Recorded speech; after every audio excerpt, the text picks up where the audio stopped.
All right, so welcome to 6 steps to growing a business. And so that kind of gets into some questions like what is a business? And we'll talk about that pretty soon. What I'd like to do first is start by introducing myself and who Action Coach is a little bit. We'll just spend a couple of seconds on this to give us a little bit of context. Action Coach is the world's #1 business coaching firm. And the basis of that is we have about 1,000 coaching offices operating in about 70 different countries worldwide. It was originally founded in 1993, so we're just over 25 years old. It's privately owned as a system by Bradley Sugars, who has, well, the last count I had would built over 600 million in net worth. And he has, last count I heard, was about 9 businesses, including Action Coach at this time. The vision for Action Coach is to create world abundance through business re-education. And so today's event is in that spirit of business re-education. We currently coach about 15,000 businesses. It says each year. Frankly, we're coaching about 15,000 businesses at any one time, scattered throughout the country. That's a short list of countries that we're heavily involved with. It was originally started up in Brisbane, Australia, emigrated to New Zealand and Indonesia first, and the US came much later. We have currently 200 to 250 coaches here in the US, plus another 100 or so in Canada. The implication of that, we've tested these systems. We're constantly working to improve them.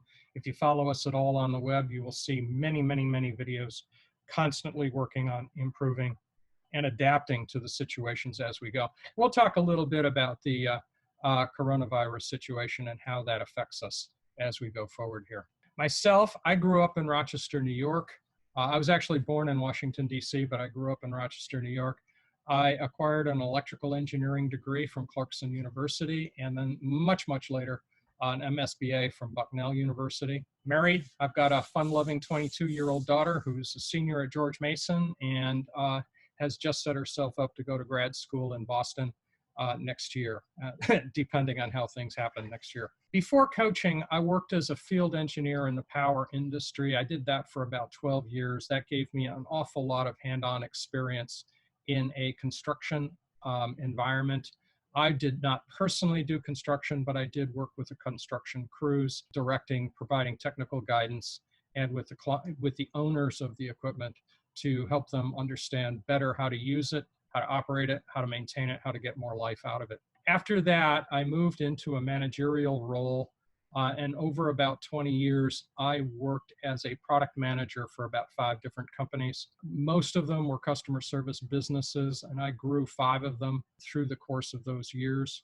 The last one, I grew 300% in 3 years. The things I'm going to talk about today are systems developed by Action Coach, but frankly, they were the exact things I had to learn how to do and what to do through the course of learning how to grow those businesses.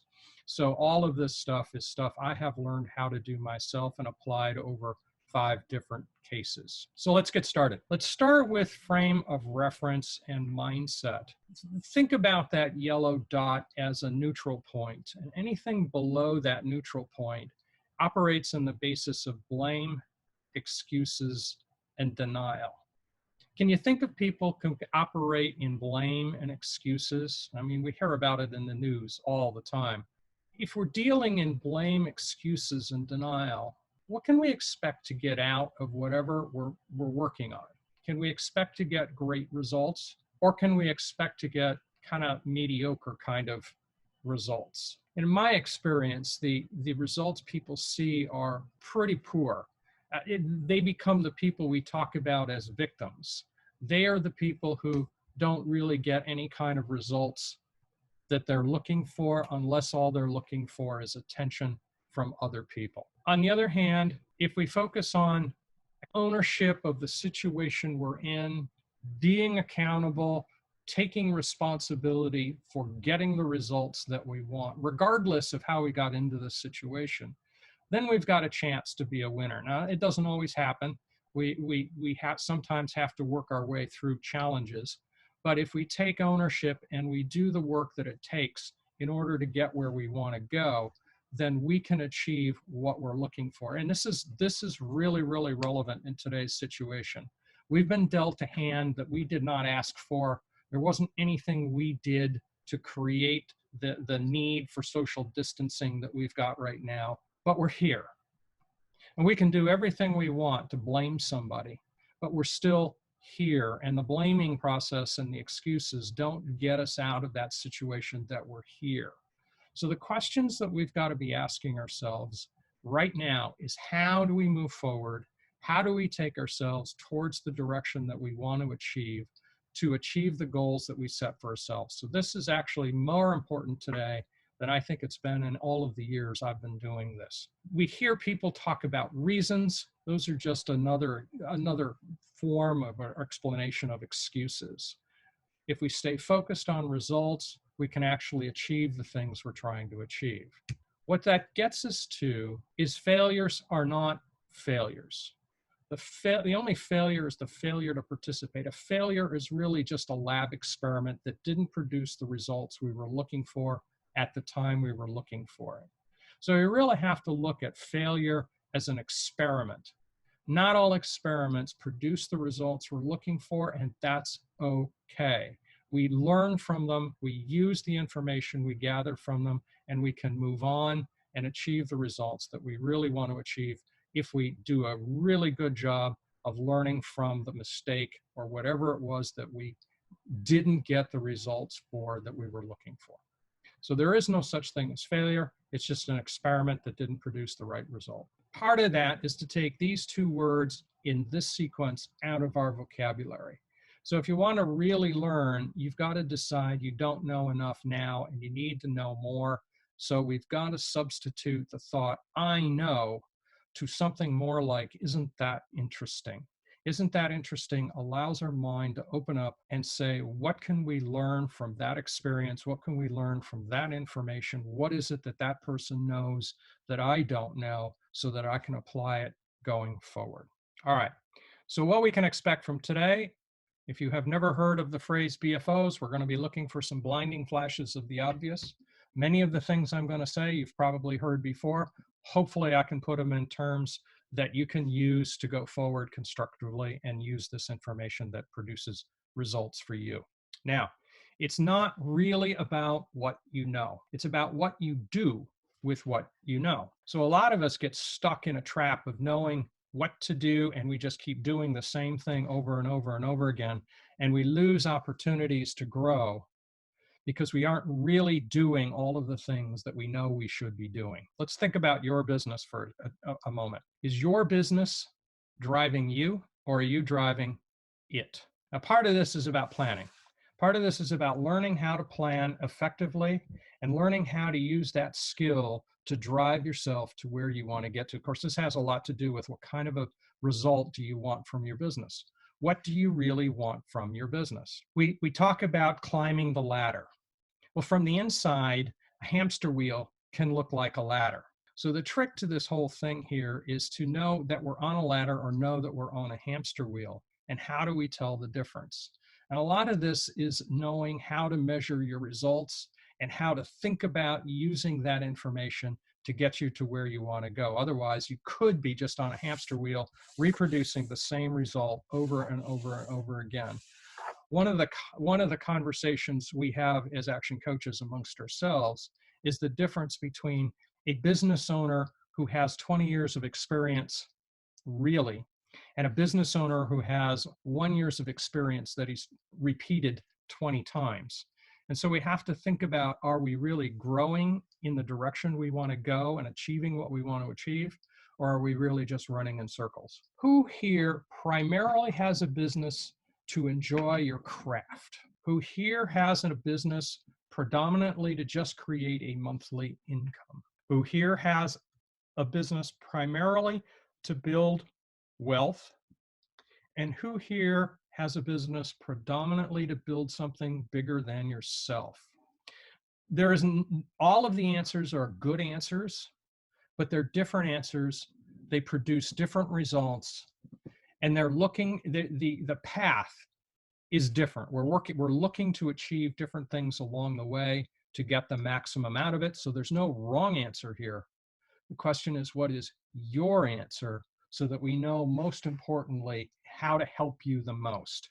So actually, I'm going to ask you to put some comments in the chat box so that we know what it is that you're most interested in, and I can perhaps make some comments that help me help you the best.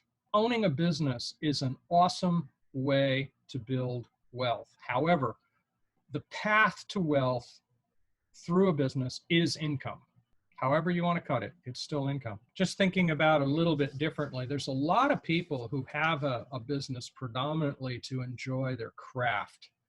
And for that person, what we really are focused on is, how do we generate enough efficiency that they can, in the non-craft portions of their work, that they can have enough time enjoying doing their craft that we can at least optimize it.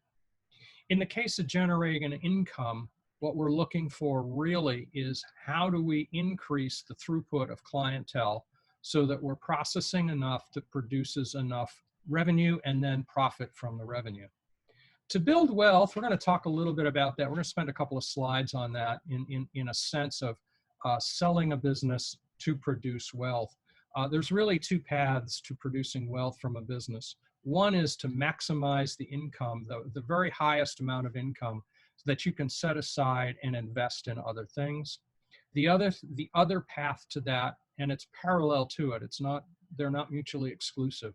The other path is building a business that you can sell for a significant amount of money, which kind of begs the question of then buying another business, which you can then sell, and so on and so forth, much like a stock process. Something bigger than yourself is where you're trying to build an entity that will go on past your participation. This could also look a little bit like building a business to sell, because it is intended to continue on beyond yourself. I think an awesome example of the last two are the guys who started up a company called Zappos. In 10 years, they were able to sell their business for $1.2 billion. They sold it to Amazon.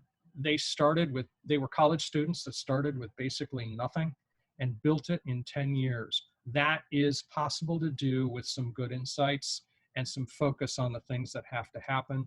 They obviously built wealth, and they built something that has continued on because Zappos still exists and operates fairly independently from the Amazon organization. And Amazon uses it as a inspiration on how they should run the rest of their business. So moving on, what we think about in our field is, most business owners ever have a job. And to us, that means, it's an acronym that means just over broke. Now, they can be more than just over broke, but they're not really building wealth because they haven't committed themselves to taking the business as far as they're capable of taking it. They've just gotten so far and they stop because they're comfortable. What I want you to do now, if you would, is share with us a little bit, what is your goal from our time together in this webinar? And I apologize for not being able to do this in the seminar format that I had originally intended. In a seminar format, we can brainstorm a little bit across the table. Unfortunately, we're going to have to use the chat box to substitute for that today. So if you could share, what is it you want to learn from our time together today? And that'll give me some thoughts on how to move this, how I present these slides around a little bit, so that I can give you as much as what you want as I can. Thank you, Julie. I appreciate that way of putting it. Yes, throwing things at a wall and seeing what sticks. That is the hard way. I agree. Happy to share and to walk through the process for you. I'm gonna the next couple of slides. I'm gonna take a slight detour away from the literal ActionCOACH content and just share some thoughts that I've picked up along the way that help build the context for those who might be trying to build a business that really can be an outstanding wealth generator. All right, so I want to talk a little bit about the concept of selling a business. Now, I don't know if anybody here has that context in mind. You haven't shared that, but if you do, here are some contextual points. Businesses can be sold. If you know anything about the stock market, businesses can be sold for huge, huge, huge amounts of money. I mentioned Zappos, that's sold for $1.2 billion.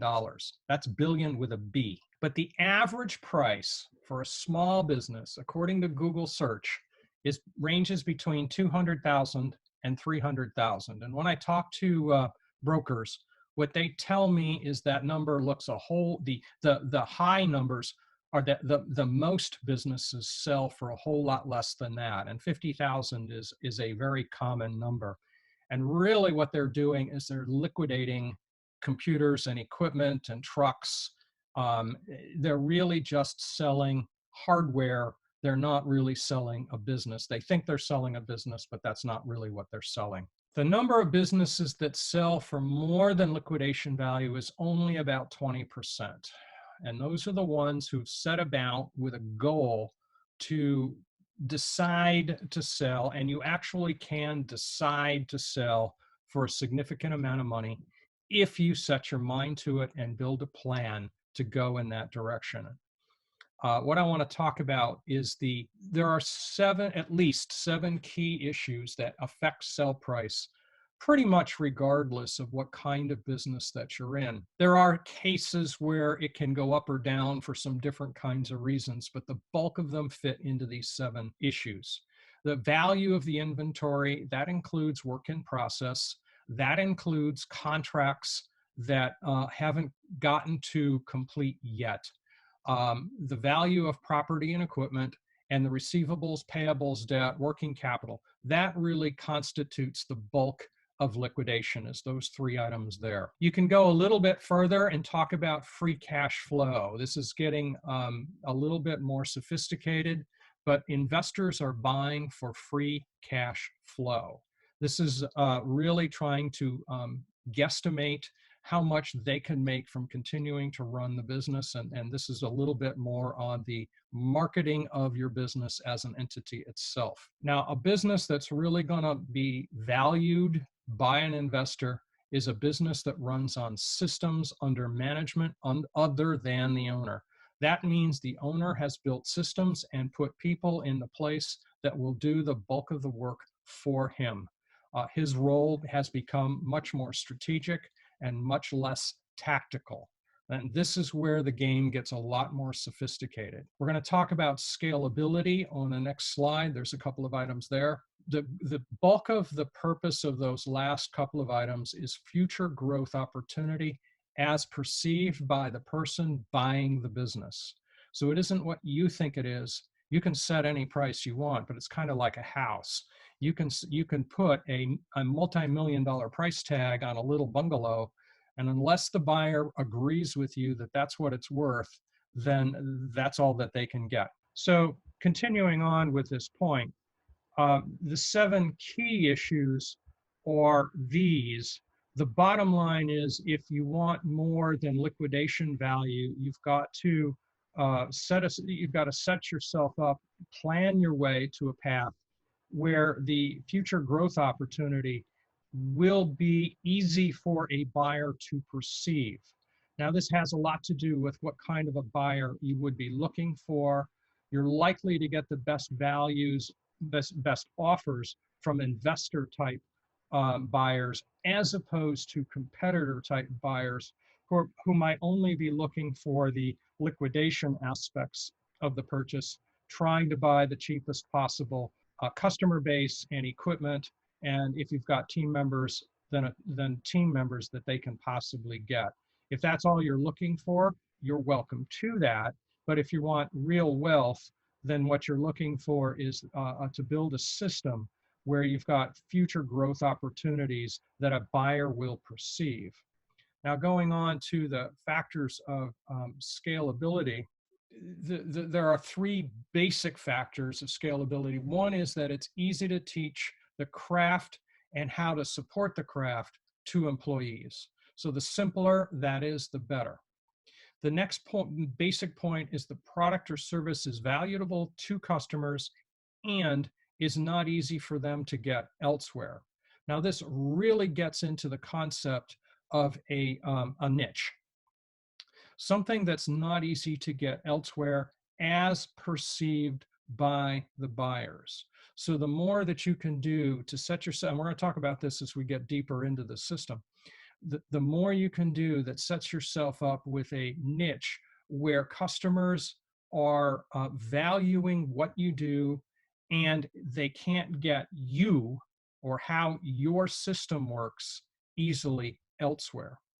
And then, of course, the last thing is a reoccurring product or service, and an ideal scenario is haircutting or nails or some other service that's over and over and over and over that you can schedule, because repeat business is really where profits can come from. So these are the factors of scalability. Now, I talk about this because this brings up a question about what is a business. So think about what it is you consider a successful business by definition. So here's a definition to think about. A commercial profitable enterprise that works without the owner. There's a definition that gives the owner freedom, and they can choose whatever that freedom is by the time they get to the end. Now, this is a process. Every step, every line there is a step that has to be accomplished along the way. So if we want to think about it from that perspective, here is a step-by-step, 6 basic steps that are a roadmap to exactly that kind of outcome. So if you really think about it, we have certain skills and processes we need to master to eliminate chaos and create stability. We're going to talk about each of these steps individually as we go here, but I'm going to give kind of an outline of what it looks like. The second step is to create predictable cash flow. And as we generate predictable cash flow, we can invest in systems, more sophisticated systems, that develop efficiencies, most of all, efficiency for the owner. As we develop efficiencies and systems, we start to get to a place where we need to leverage our time and build a team so that we can structure it so we can structure the business for growth. Now, by the end of this, we want to have built a full leadership team, people who are capable and competent of making the decisions that drive the business forward, and then putting a general manager in charge, and that provides freedom. So we're at the first level of freedom at this stage. Now, then we can start to say, what can we do to build massive growth so that the business or businesses, plural, can produce the kind of outcomes that we really want from a profit perspective. So we can use the cash flow from the first business to buy second businesses, or we can expand to multiple other outlets. So we can look at how do we build our machine, if you will, so that it produces the results we're looking for, and we can go and spend our time and the money that we've got in any way that we want. So what we're going to talk about today is what those various steps consist of, and what are the things that we have to do to create this type of result. So what we're going to do is we're going to start with the very first system, but along the way, we're going to talk about a 4 ways system, which are the 4 ways to build leverage. And we're going to talk about the 5 ways of generating cash. And we're going to do this starting in the context of the first system, mastery. Mastery consists of 4 things. So the first thing that it consists of is, where are you going? What is your destination? Where do you want to get this business to? And the coronavirus has thrown us a real curve, and we got to be very, very careful that we don't get confused between allowing a distraction like this current couple of months to prevent us to reaching our goal. The goal stays the same. The circumstances around us change, so the path to the goal may have to change, but there is no reason to change the goal for the circumstances that have imposed themselves upon us. So the first thing to really, really, really think about is, where do you want to be, and with as much precision as possible? How much money do you want to be making? What kind of a lifestyle do you want to be living?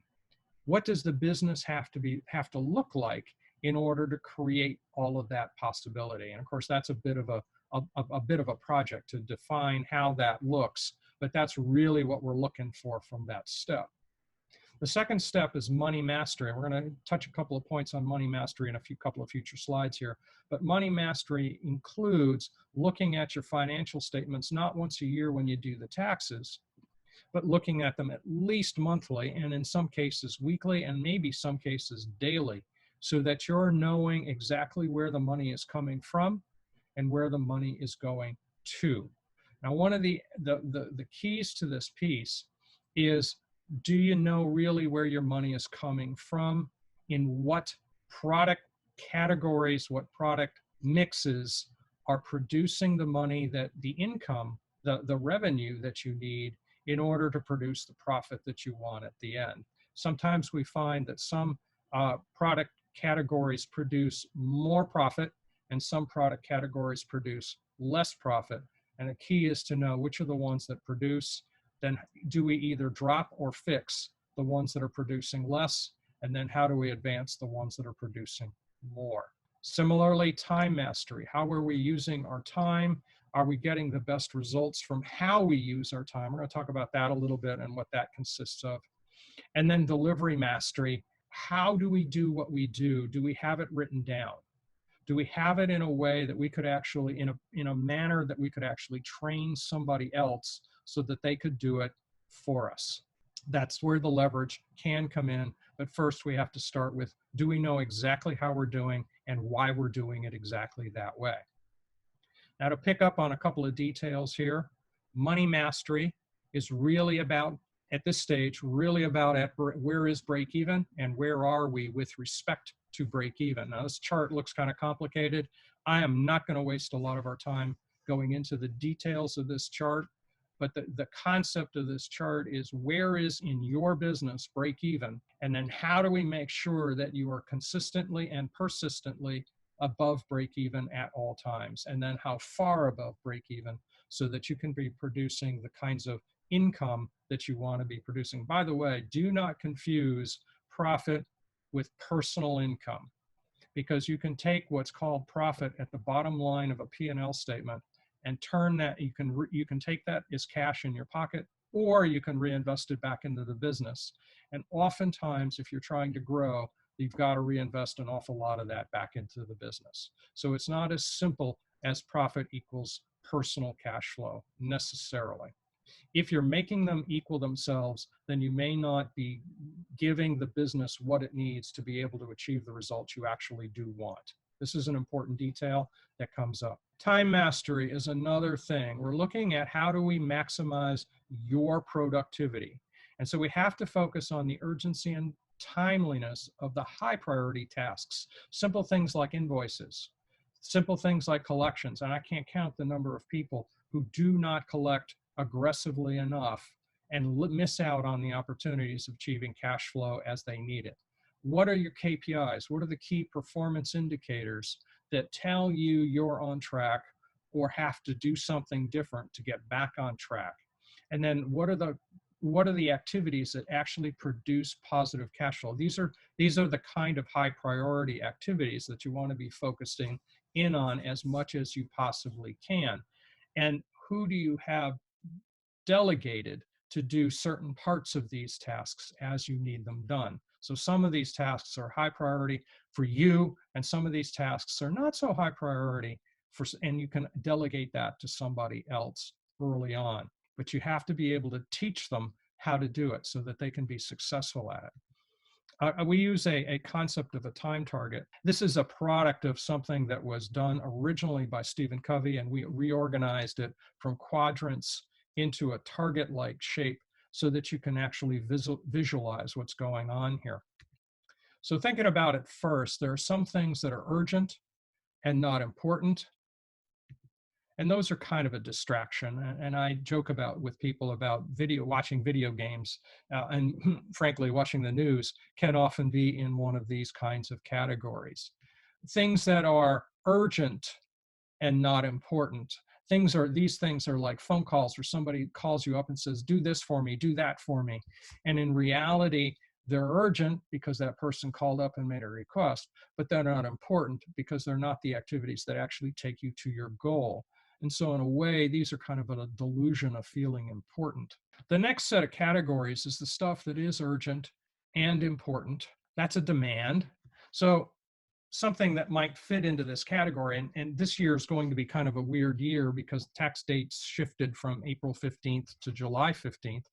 But in a normal year, urgent is April 1, it's time to get your taxes in.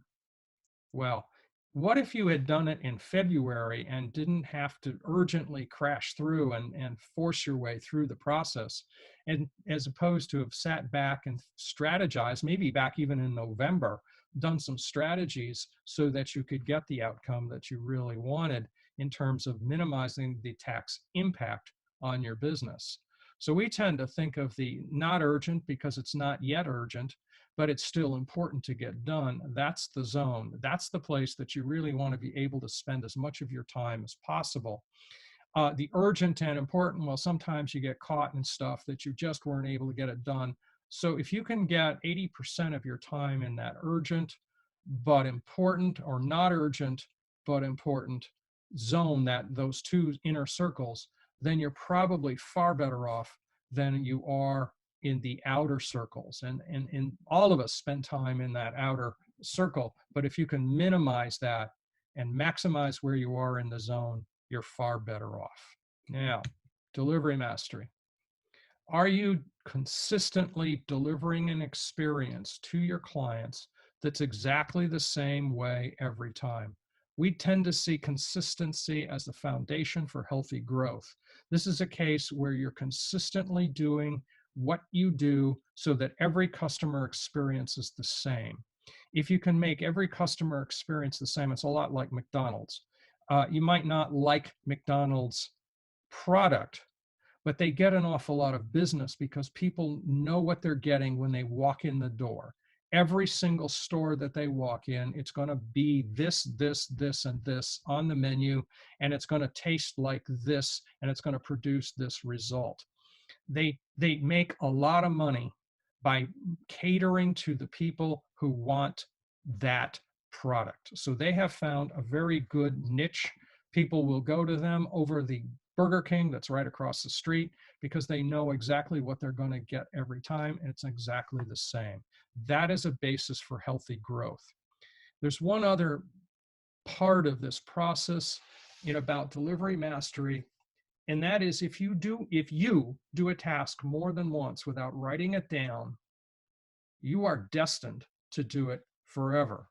And the basis here is if you're really in business to do a craft, then that is a good direction to go. But if you're in a business to make money, to make an income, you need leverage. And in order to create leverage, you've got to write down how you do it and the results you're looking for and why you're doing it this particular way so that you can delegate it to somebody and they can learn how to do it right. Of course, there's more to hiring people and getting them doing the right stuff than just this, but this is the first step, is that if you really want to delegate tasks, then you have to write down how to do that task so that somebody, in a way that somebody else can learn how to do it and produce the results you wanted. All right, so let's go back and just stop for a minute. What have we accomplished so far? What have you learned, and what is an action step you can take right now in your business that will help you make the next step? Yeah, that's good, Julie. That's exactly right. Write down how you do the task. And one of the reasons is so that you can get it the same way every time. You yourself can produce the same results. In essence, you're building a checklist so that you can follow that checklist. There's some things you do every day, and they may not be so critical of writing them down, but the things that you do intermittently that you've got to think about are probably the first ones to focus on, is those. Yeah, and that's a big help. Get as many of those tasks written down as you possibly can. We're going to talk about niche, and you remember I talked about niche a little bit before. This is about the purpose of the way we look at niche within ActionCOACH, predictable cash flow. Now, to your market, Niche is the group of customers that produces the best results for you. The universe of customers is big, can be very big, but not everybody is the perfect customer for you. So this is where you start thinking about who is the ideal customer for you. So we're going to talk about niche here. Niche is no price competition. If you've got a group of people who really, really, really believe in what you do and how you do it and the why you do it the way you do it, then they're not so focused on your price. So a good way to think about this is which 20% of your customers produce 80% of the profits that you generate. This assumes you've got more than one customer, of course, but which 20% produce 80% of the profits? And how can you get more of that kind of customer? Or how can you train more of your lower level customers to rise to that level? What do you have to change in how you do your business that will bring more of those kind of people in? So a basic premise is if you live by price, you will die by price. And to get the most out of the price, to get away from price competition, you need to be or do something different that enough customers want. And sometimes this means that you've got to change a lot about how you're doing your business, because that enough customers is an important piece of this component. Now, this is getting away from the shotgunning to get customers. This is using more of a focused approach to it so that you can create enough value to earn a higher price, and we can get away from price competition. Now we'll get into the conversation if we have somebody that does government contracting in here. If we're dealing with a government entity, you get into this process of how you bid, and they're purportedly looking for the very best price. And that's true, but that's an evaluated price. They are setting a spec to achieve a particular supplier at a particular price level. So you want to be in the spec writing business so that you can actually be able to generate a spec that only you can fulfill, and therefore you are the only competent supplier that can produce at a meaningful price. Nobody else can do it without, shall we say, lying or cheating in some way. And that's where you have to get into it. This is actually part of the game that we used to get into when I was involved in the power industry, is we had to bid, and we wanted to be in the stage where we were helping to write the specification that only we could fulfill at the price that they were looking for. So you want to get into this in whatever way you can, looking at how do you stay focused on the niche of customers that want exactly what you do because you're producing the best value for them. Now, we talk about creating a unique selling proposition. Again, this is getting back to being unique and standing out. And we often use a guarantee as a tool to highlight what that uniqueness is. Now, we all have to have some kind of a guarantee, if you will, but we focus on how to build a guarantee that highlights your uniqueness. And by the way, your guarantee can have a little bit of tongue-in-cheekness in it and a little bit of fun if you think cleverly about it. But a guarantee provides a really good tool, if you will, in the process of defining and highlighting a uniqueness. Now, once we get to that stage, now we can turn it into a bit of a machine. So we're going to talk a little bit about how to make a machine, if you will, that takes advantage of our uniqueness so that we can generate revenue and profit in a predictable manner, and we can then drive it knowing exactly how we're going to do it. So there have been cars along the way that have been built on a chassis. We're going to present a chassis that you can build your business on, and this chassis is what you will use forever to keep your business growing at the pace that you want it to grow at. So in most businesses, the owner really thinks in terms of the numbers of customers he's served or serving, the dollars of revenue that he has generated or is generating, and the dollars of profit he gets to keep and take home. But if you think about it, those are just results, and it's very difficult to build strategies specifically for those three numbers by themselves. If you break them down, you can more easily put specific strategies to work on how to do it.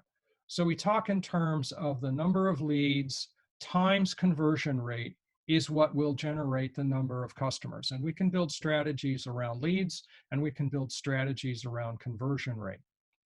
Now, once we have done that, we can think about how many transactions each customer will do with us over the period of time that we're measuring. So I like to think in terms of a 1-year period. So how many transactions per customer per year? And then what will the average dollar sale of those transactions be? So then we can think in terms of strategies for numbers of transactions, and we can think in terms of strategies for average dollar sale, and the number of customers times the number of transactions times the average dollar sale is the revenue. Similarly, profit margin is really an efficiency factor. Now, some people like to think only in terms of gross profit margin. Some people like to think in terms of net profit margin, which is the one at the bottom of the P&L statement. I like to think about what's the profit that goes into the owner's pocket at the end of the year. The profit margin in this particular calculation is intended to be an efficiency factor to achieve whichever one of those numbers you're looking at the moment. And of course, you can look at all three of them separately. So let's put in some numbers. If we have a business that has 4,000 leads and a conversion rate of 25%, how many customers do we have? Well, we have 1,000 customers. Okay, so if we have 1,000 customers and they average 2 transactions per customer per year, and the average of those transactions is $100, then we have $200,000 of revenue. Now, if our efficiency factor is 25%, then the owner gets to put in his pocket $50,000 at the end of the year. Now, every business is a little bit different. This is just an example. Once you know the numbers in your business, then we can do some strategies that allow us to scale this up. And this becomes a tool in the scaling, and that's why we call it a chassis. So, for example, if we think about this, let's talk in terms of a 10% increase for each of those blue variables there. So, is it possible to create 10% more leads per year?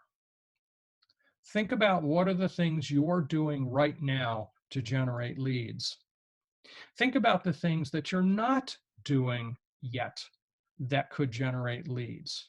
So is there something about what you are doing that could be done differently that would enable you to generate more? Or are there new ways of generating leads we should be talking about so that we can create a 10% increase of leads? And then what is 10%? Well, 10% is 400. So another 400 creates 4,400 leads. So there's a start. Now, in this case, our business is producing 25% conversion rate. Are there things we could do differently that would allow us to increase the conversion rate just 10%? Now, just 10% doesn't mean 35%, just means 27.5. What are those things that we could be doing differently? Could we get some sales training? Could we be producing some sort of brochure? Could we be doing other things with our selling process that enables us to increase our conversion rate 10%? Of course, that presupposes that we're measuring our conversion rate. So it really starts with what is our conversion rate? But if we can achieve that, then how many customers will we have? Well, we'll have 1,210 customers, which is a 21% increase. That's not a 10% increase, it's a 21% increase. So now let's look at the number of transactions per customer. We're getting, in this case, an average of 2. Are there things we could do that would encourage more customers on average to come back more times? So is it possible we could do some things that might increase it to 2.2. And then we can think about the average dollar sale. Are we measuring it? Do we know what it is? Do we know what controls it? Are there things that we could add in or things that we could do that would enable us to increase our average dollar sale by 10%, which would take us in this case to $110. Now, what's the new revenue? I'll let you think about that for a second. So the new revenue is almost $300,000. That's a 46% increase, not a 10% increase, a 46% increase just by focusing on those 4 variables. Now, if we take a look at our efficiency factor, I hate to call it profit margin because that gets us into thinking about net profits and other things that maybe we don't need to be thinking about. What we need to be thinking about is how are we using our time and how are we using our money and how well do we understand where our money is coming from. If we are doing those things and focused in those ways, is it possible to increase our efficiency factor by another 10%? And again, just like the conversion rate, that's not going to 35%, that's just going to 27.5. What's our new profit margin? Our new profit margin is now $80,525. That's a 61% increase. Now, if we focused on doing this year after year after year after year, what if we were able to do this over a period of years where we could increase each of those variables by 100%? So this is not a 1-year increase. This is looking at it probably 5, 6, 7, 8 years out. Is it possible to increase the number of leads by 4,000? And what would that be? That'd be another 4,000. It'd be 8,000. So the conversion rate, is it possible to get the conversion rate up by 100%? Well, that would be 50%. And the answer is probably yes. We are improving our skills in a manner of speaking. What's our new number of customers? It's 4,000. Now, this is a different organization. By this time, if you are maxed out serving 1,000 customers, how many people do you need to serve 4,000 customers? You probably need a few more people. So we were getting 2 transactions per customer. In our industry, is it plausible to increase that by following strategies to get to 4? In most cases, yes. And the average dollar sale, is it possible following strategies to get it from 100 to 110 up to a total of 100% increase, which is $200? If that's the case, then what would be our new revenue? About 3.2 million. That is a significantly different business. Now, does it mean that you've had to hire a few people? Yes. Does it mean that you've had to learn how to lead people and how to get things done through other people? Yes. This is not the same business as it was when we were a little $200,000 business. Let's look at the profit margin. Is it possible to increase our profit margin? This is our efficiency factor. Remember that. This is not the net margin. This is our efficiency factor for what we're able to keep. Can we get that to 50%? The answer is very possibly yes. In which case, what would be our new take-home pay?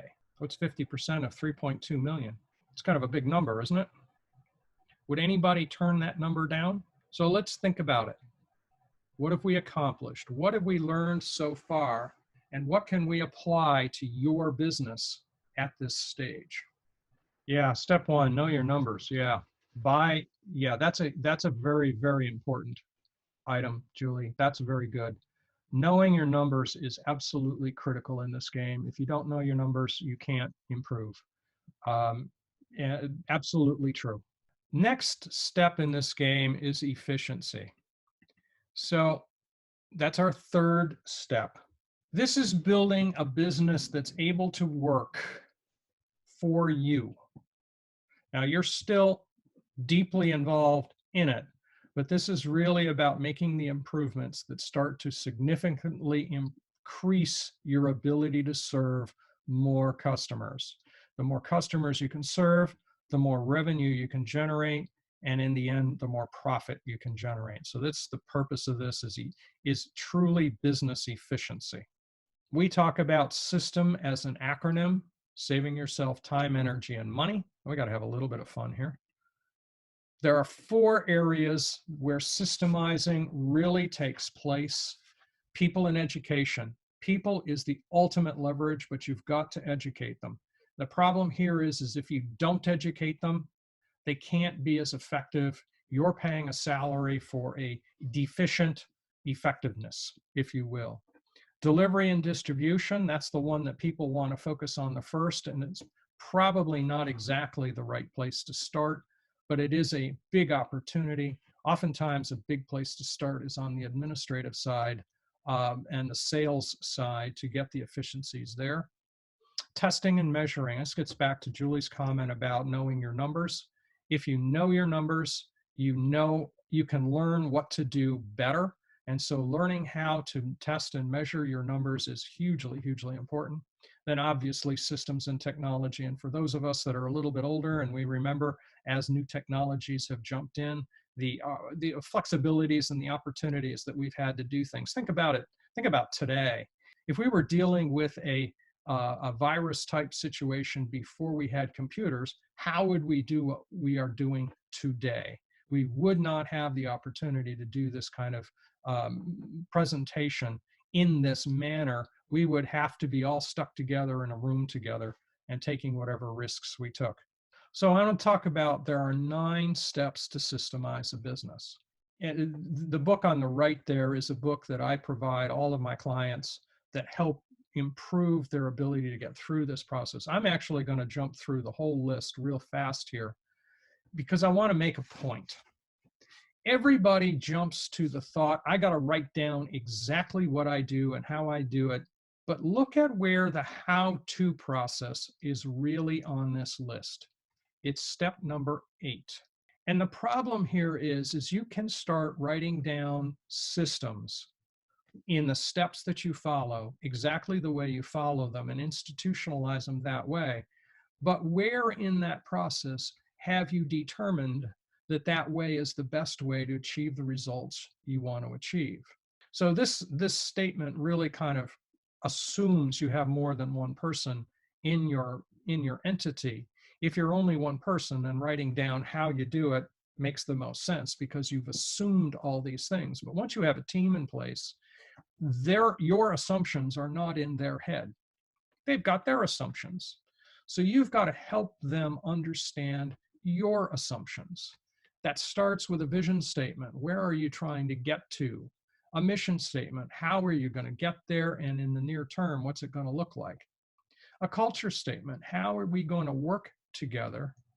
SMART goals. SMART is an acronym: specific, measurable, achievable, results-oriented, and time-bound goals.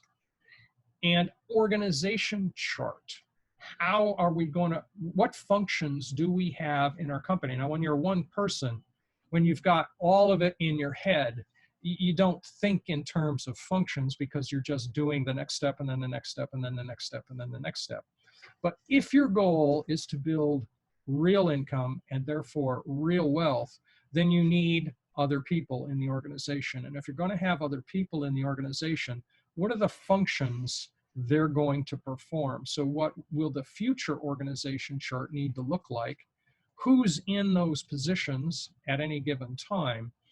And then what are the requirements for that person, or the positional contracts? What are the requirements for that person to perform inside of that organization? Then we can get to key performance indicators for each of those functions. So for the marketing team, how many leads does the team need to produce per week to achieve that level of revenue that we're trying to achieve? The number of leads in that particular case then can be broken down into what are the different methods you're going to use to get leads, and how do those break down? So if you're going to use social media, how many leads are you expecting from social media? Are you using Google pay-per-click? How many leads per week are you expecting from Google pay-per-click? And so on and so on and so on. So you want to think about those things, and then you can get down to the how-to systems, because now you want to make sure all of those systems integrate well together and fit, so that what one function is performing can be used by the next person in the chain, which can then be used successfully by the next person in the chain. So the pieces all fit together. I like people to use flowcharts for this particular process. We start with a list of tasks, but then we break that down into flowcharts, and then we can actually tune the capacity of the system as we go, and we can bootstrap the business as we go. Now, in the end, you need management systems. You can't just delegate functions and walk away and expect people to exactly know how it's all happening. You need management systems to make sure each of the functions is producing the results that they're supposed to achieve. You, as owner, will oversee those management systems so that you know that the process is producing the results that you're trying to get.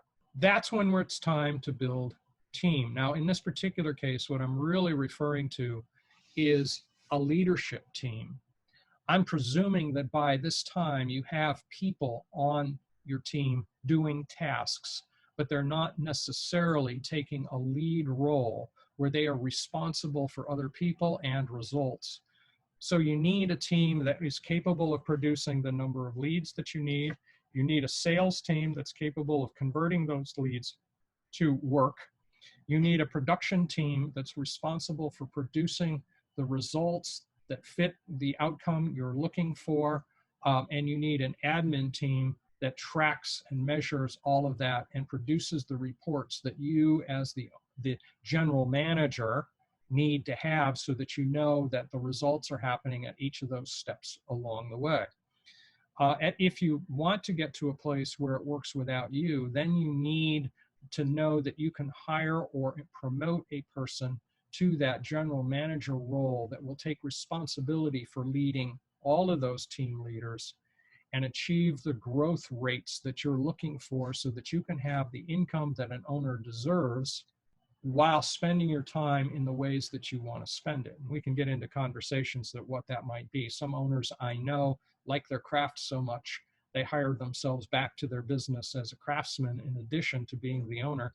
And other business owners go on and buy other businesses and go in different directions than that.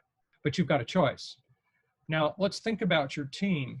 This is kind of a fun thing I like to put up in people, but it really tells the story. Most employees are motivated, energetic, committed, enthusiastic, and loyal, except for the 8 hours a day they work for you. And this is a quote by Tom Peters, who's written a book, a very effective book on good to great to build a great business. I've seen this in practice multiple times, where we sat down with the leadership and just watched employees doing work. And we just asked the question, are those guys capable of balancing a checkbook at the end of the day when they go home? And you know the answer is yes, because they're surviving at home. The question is how well are they led? And so this kind of gets us to a thought about one of the cycles in business. Now, this is the cycle inside the business. Most businesses start with an owner serving customers. And so what you see here is not a circle, but a line between the owner and customers. And the relationship is the owner with his customers. So the owner does the work, the owner sells the work, the owner finds the work, but the owner and the customers full time. And then he gets to a point where he's busy, too busy. So he hires somebody, and that's his team. And the problem is that while the owner is so busy serving customers, he expects the team member to just know how to serve customers like he does. And then what happens is he winds up spending more time putting out fires than he can spend serving customers. So the amount of money he can make goes down, and the amount of turmoil and stress that he feels goes up. So he's got to think about how to approach this game a lot differently. So the owner needs to learn that his job is to serve his team as though the team was his customers, instead of serving the customers. So the owner's job becomes training, leading, supervising, managing the team. All of his time and energy needs to be spent on building a team that can do the work as effectively or more effectively than he could by himself, so that they can serve more customers, so that they can grow more business, and in time, the business can provide the profit and personal income to the owner that the owner was looking for. So this becomes a rather complicated process. There's a lot of steps in this process. There's a lot of learning that goes on in this process. I got a couple of owners that are struggling in this area right now, where they've built teams anywhere from 10 to 15 people. And they have discovered that they are still trying to be the one dealing directly with the customers and haven't put enough of their time and effort into supporting the team so that the team can be them in front of the customer. It takes process, it takes time, and it takes how do you go about hiring the right people that will adapt to your vision and the culture that you believe should exist within your organization. So this becomes a bit of a process sometimes for those people who may not have ever done this previously. For those who have, it's probably a bit of a refresher, but for those who haven't, this can be a whole new kind of concept and a whole new way of thinking. Winning teams know how to get the right people on the right bus, in the right seat, going to the right destination. And this is a lot about hiring for attitude and aptitude, not skills. So we have to be thinking about who are we looking for before we get into the recruiting process. What are the criteria? What is it that we are trying to get to a certain place? We need that person to do a particular function, and we need that function done in a particular way. What is the kind of person we need to find, and how do we go about finding that specific kind of person? Now, there are 6 steps to a winning team. That book on the right is a book that I share with my clients in order to help in this process. But a simplified view is these 6 steps. We start with strong leadership. Strong leadership does not mean dictatorial versus democratic. This is not a yeller and a screamer. This is not a wishy-washy. This is a person who focuses on what's the vision and what are the goals of this business, and persistently and consistently stays pig-headedly focused on those things. You can say it over and over and over and over and over and over and over until you're blue, and you have to keep saying it. The focus is on the vision. That's what strong leadership is all about, being consistent about your decision-making processes so that the decisions all get made in the same direction, that they're consistently focused on the vision. There is no deviation from the vision. The second piece of this is a common goal. Now, the goal is hard enough. The part of the problem here is the common. This needs to be owned by the team. Therefore, the team needs to participate and take the lead in building the near-term goals toward the vision. And the owner needs to make sure that it's aggressive enough without being too aggressive too soon. So there's a little bit of the owner becomes involved with balancing the aggressiveness of the goal with what's needed. But it needs to be common. In order for the team to own the goal, they need to participate in creating the goal. Rules of the game. How are we going to play in the sandbox together? What are the culture expectations that we've got for the whole group so that we respect each other and we play well together and we communicate well together and we don't backstab and cheat on each other? The next piece is the action plan. Who does what by when?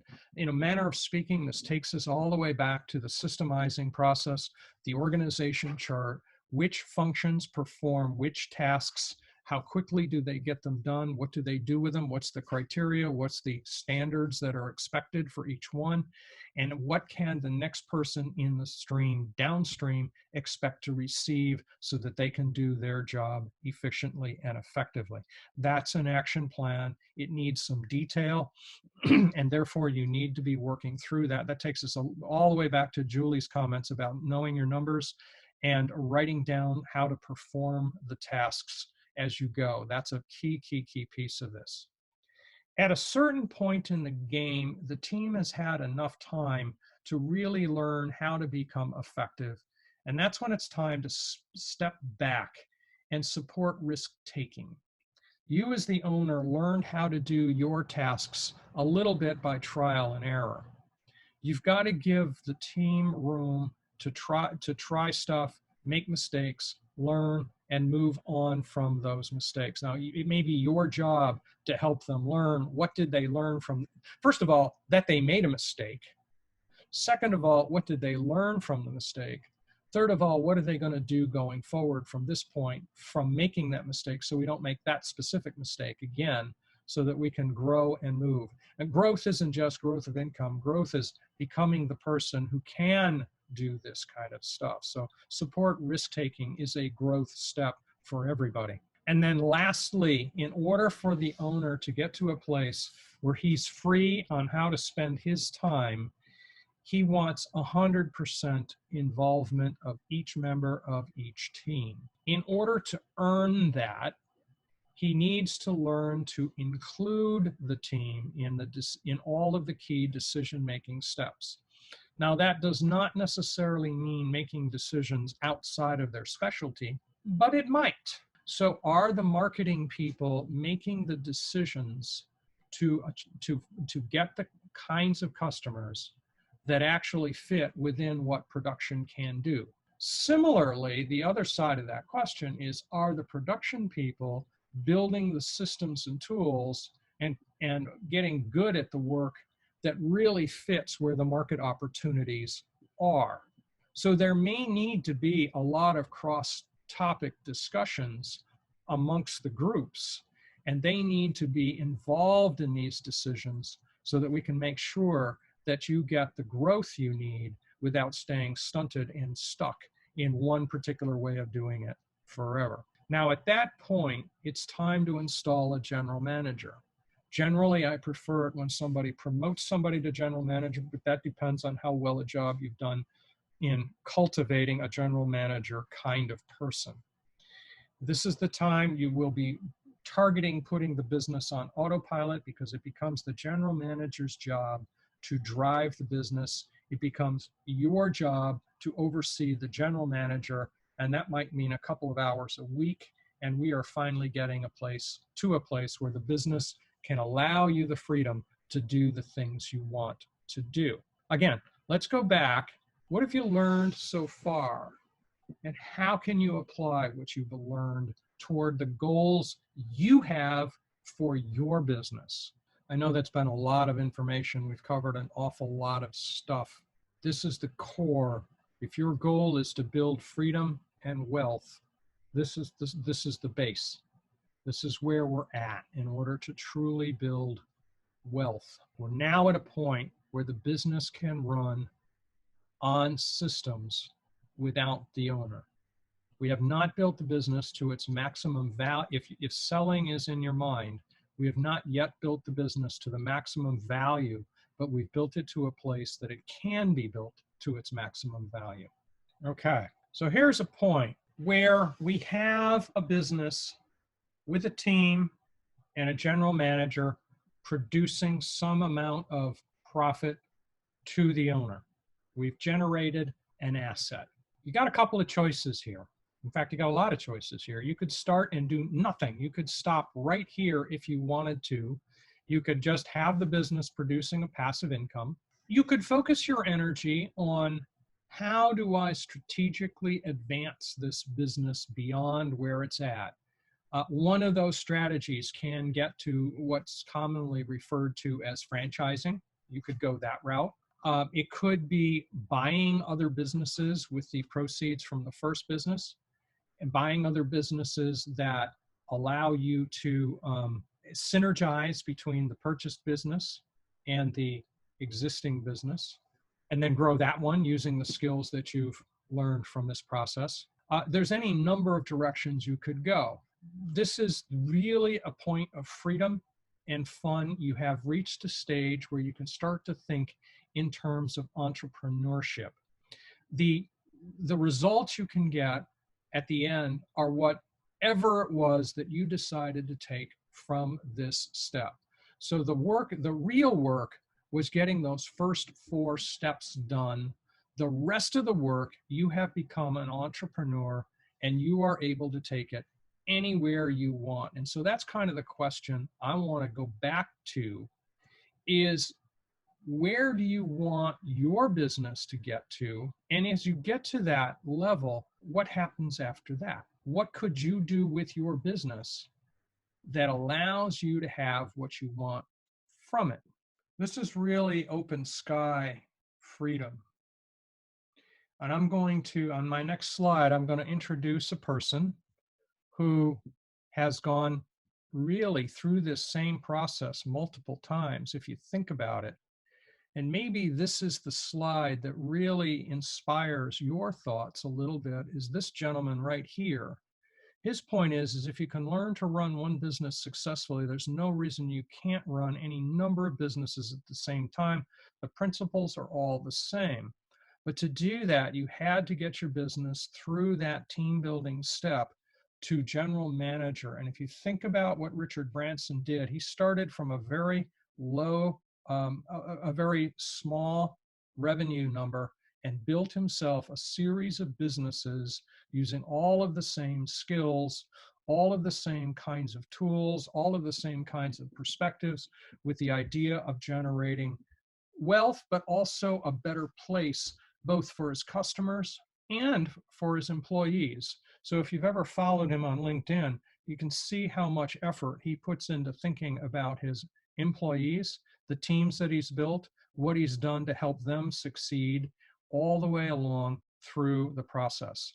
And he's built some really amazing businesses and gone on and sold them for really good values. And so this gets to the question, what do you want from your business? What pieces of this would help you get there? And perhaps, if anything, what's holding you back?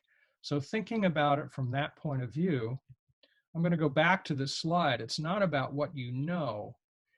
And you know more now than you did 2 hours ago. It's about what you do with what you know. And so where do you want to go from here? So I'm going to go back to my 2 friends from the beginning of this slide. I can guarantee that in 12 months from today, you'll arrive. The real question is where?